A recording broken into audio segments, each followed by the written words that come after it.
दोस्तों, दुनिया की सबसे बड़ी चुनौतियों का पता लगाने के लिए हम समय समय पर सैटेलाइट को आसमान में भेजकर पृथ्वी को देखते हैं और समझने की कोशिश करते हैं। ऐसी एक कोशिश इस बार ब्रह्मांड को समझने के लिए की गई, जिसके लिए नासा ने 10 अरब डॉलर के जेम्स वेब स्पेस टेलीस्कोप को पिछले साल दिसंबर में लॉन्च किया था, जिस पर एक डिटेल वीडियो हमारे चैनल पर मौजूद है, आप उसे देख सकते हैं। लेकिन आज हम इस टेलीस्कोप का जिक्र इसलिए कर रहे हैं क्योंकि अंतरिक्ष से इस टेलीस्कोप ने फाइनली वो तस्वीरें धरती पर भेज दी हैं जिससे ब्रह्मांड और उसकी शुरुआत कैसे हुई ये समझा जा सके। लेकिन अफसोस कि ये टेलीस्कोप अब जिंदा नहीं बचा। क्या हुआ इस टेलीस्कोप के साथ और उसने कौन सी ऐसी हैरान कर देने वाली तस्वीर भेजी है, आज के इस वीडियो में हम आपको यही बताने वाले हैं। जेम्स वेब टेलीस्कोप से ली गई जो पहली तस्वीर नासा ने जारी की, उस तस्वीर में SMACS 0723 नाम से एक आकाश गंगा समूह यानी कि गैलेक्सी क्लस्टर को देखा जा सकता है। इस तस्वीर की मदद से नासा का कहना है कि इससे गैलेक्सी के साथ ही साथ ब्लैक होल जैसी चीजों पर भी ठीक से लोग अपनी रिसर्च कर सकेंगे। इस गैलेक्सी क्लस्टर को अगर समझने की कोशिश करें तो ये एक दो नहीं बल्कि हजारों गैलेक्सीज का एक समूह होता है जिनकी पृथ्वी से दूरी 4.6 बिलियन लाइट ईयर्स है। यानी कि इन गैलेक्सीज तक पहुंचने में लाइट जो कि 3 लाख किलोमीटर प्रति सेकंड की रफ्तार से दौड़ती है, उसे भी 4.6 बिलियन साल लग जाएंगे।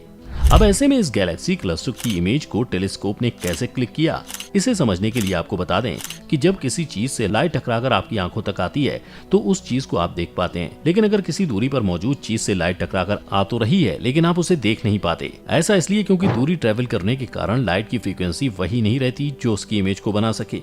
वो फ्रीक्वेंसी कम हो जाती है और उसे हमारी आंखें पकड़ नहीं पाती हैं।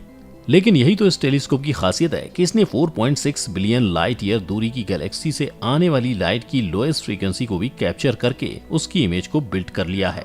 अब यहीं आपको बता दें कि ये तस्वीर उस गैलेक्सी क्लस्टर की इस समय की तस्वीर नहीं है, बल्कि ये इन गैलेक्सीज के 4.6 बिलियन ईयर्स पहले की तस्वीर है, जिससे हो सकता है कि बहुत सी गैलेक्सीज जो इसमें नजर आ रही हैं वो अब खत्म भी हो गई हों।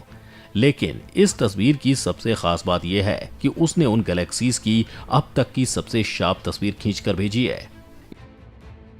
इसके बाद जो दूसरी तस्वीर है वो अब तक की सबसे खास मानी जा रही है, क्योंकि इस तस्वीर को अगर आप गौर से देखें तो इसमें आप पाएंगे कि 5 बड़ी गैलेक्सीज आपस में एक दूसरे के साथ ग्रुप में हैं। इसमें से अगर आप सेंटर में देखें तो 2 गैलेक्सीज एक दूसरे में मर्ज होती हुई दिखाई दे रही हैं। इस तस्वीर को नासा ने स्टीफन क्विटेट नाम दिया है, यानी 5 आकाश गंगाओं का डांस, जिसमें विजुअल ग्रुपिंग को एक नई रोशनी में दिखाया है। नासा के मुताबिक इससे ये पता चल सकता है कि शुरुआती ब्रह्मांड में गैलेक्टिक इंटरेक्शन ने आकाश गंगा के विकास में कैसे मदद की होगी और ये भी कि हमारी गैलेक्सी मिल्की वे का निर्माण कैसे हुआ होगा।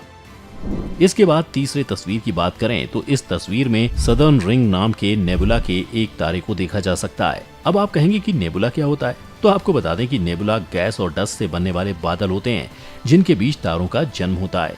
लेकिन अगर इस तस्वीर को हम गौर से देखें तो ये तारा खत्म होने के कगार पर है, क्योंकि इसकी ऊर्जा बाहरी परतों पर देखने को मिल रही है।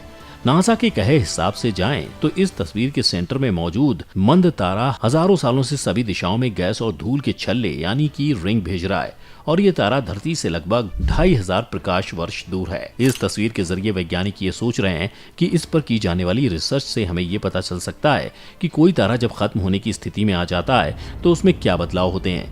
इस तरह से सूर्य के बदलाव को भी आने वाले सालों में पता लगाया जा सकता है।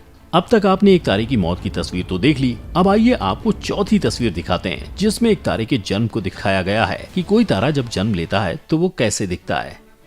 अगर आप इस तस्वीर को गौर से देखें तो चमकते सितारों से सजी पहाड़ों और घाटियों जैसी ये तस्वीर कैरिना नेबुला के उस हिस्से की तस्वीर है जहां नए तारे बन रहे हैं। जेम्स वेब की इस नई तस्वीर में कॉस्मिक माउंटेन्स और कॉस्मिक वैलीज दिख रही हैं। कैरिना नेबुला के जिस इलाके में तारे का निर्माण हो रहा है उसे NGC 3324 नाम दिया गया है।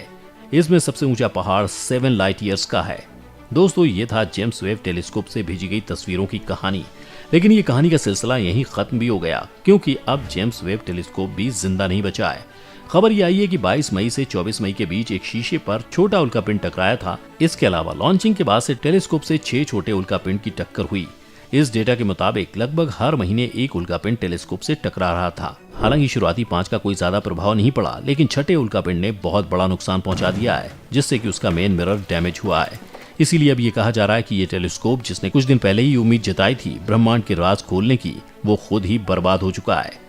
अब देखना ये होगा क्या इन तस्वीरों से सच में हमें यूनिवर्स को समझने में मदद मिलेगी और क्या हम आने वाले समय में अपनी गैलेक्सी और धरती के बनने की असली जानकारी इकट्ठा कर पाएंगे। खैर जो भी हो, सवाल बहुत से हैं, लेकिन आपको क्या लगता है, दुनिया बनने की कहानी पता चलने के बाद क्या बदलाव आने वाला है, या फिर हम लोग वैसे ही जीते रहेंगे जैसे जी रहे हैं? आप अपनी राय हमें कमेंट करके बता सकते हैं। साथ ही अगर आज की ये वीडियो आपको पसंद आई हो तो इसे लाइक करने के साथ साथ अपने दोस्तों और रिश्तेदारों के साथ शेयर जरूर कर दें। अगर आप ये वीडियो YouTube पर देख रहे हैं तो चैनल को सब्सक्राइब करके बेल आइकन दबा दें, और अगर Facebook पर आप ये वीडियो देख रहे हैं तो Facebook पेज को जल्दी से लाइक करें। फिलहाल के लिए इतना ही। अभी के लिए हमें दीजिए इजाजत। आपसे मुलाकात होगी अगली वीडियो में। शुक्रिया।